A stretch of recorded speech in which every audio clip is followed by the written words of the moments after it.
இது ஒரு profit and loss some தான். ஸோ இங்கே ஒருத்தர் வந்து ஒரு பைசைக்கிளை விற்கிறாரு. எவ்வளோ ருபீஸ்க்கு அப்படின்னா 4500 ருபீஸ்க்கு. அப்படி விற்றா அவருக்கு வந்து எவ்வளோ 10% லாஸ் ஆகுதான். ஸோ அப்போ எவ்வளோத்துக்கு அவர் விற்றா அவருக்கு வந்து 5% ப்ராஃபிட்டாக இருக்கும்னு கேட்டிருக்காங்க. பார்க்கலாமா? ஸோ இப்போ சைக்கிளோட காஸ்ட் எவ்வளோ தெரியாது. ஸோ அதை நான் எக்ஸ்ன்னு வச்சுக்கிறேன். ஸோ இதை வந்து அவர் 10% லாஸுக்கு விற்றுருக்காரு. ஸோ 100 minus 10 90 into 90/100 தான் எவ்வளோ அவர் விற்ற காசு 4500. ஸோ 0 0 கேன்சல் ஆகிடும்.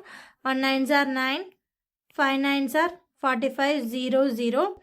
ஸோ இங்கே டிவிஷனில் இருக்கிறது அந்த பக்கம் போகிறப்ப மல்டிப்ளிகேஷன் ஆகிடும். X equals 500 into 10. So X equals 5000. அந்த சைக்கிளோட காஸ்ட் எவ்வளோ அப்படின்னா ஒரிஜினல் காஸ்ட் எவ்வளோன்னா லாஸே இல்லாமல் 5000 ஸோ இப்போ நான் என்ன பண்ணணும், இதை ப்ராஃபிட் வச்சு வைக்கணும். சரி, ஒரிஜினல் காஸ்ட்டு. இப்போ ப்ராஃபிட் எவ்வளோ வைக்கணும்? 5%. 100 + 5 அப்படின்னா 105/100. 0 0 0 0 cancel. 105 into 5. 5 5s are 25. 5 into 0 0 0 + 2 2 and 1 5s are 5. 525 into இங்கே ஒரு 0 இருக்கு இல்லையா? ஸோ 0. ஸோ இப்போது எவ்வளோ 5% ப்ராஃபிட் வச்சானா அவர் எவ்வளோ காஸ்ட்டுக்கு விற்கணும்? 5250 ருபீஸ். Option D.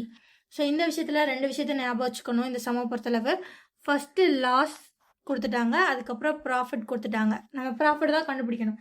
ஆனால் ஒரிஜினல் காஸ்ட் தெரிஞ்சால் தான் நம்ம ப்ராஃபிட்டை வச்சு கண்டுபிடிக்க முடியும். ஸோ என்ன பண்ணணும் அப்படின்னா ஃபஸ்ட்டு அந்த கொடுத்துருக்க லாஸை வச்சு காஸ்ட் ப்ரைஸ் கண்டுபிடிச்சிருங்க. அதுக்கப்புறம் அதில் வச்சு ப்ராஃபிட் கண்டுபிடிங்க. ஓகேவா?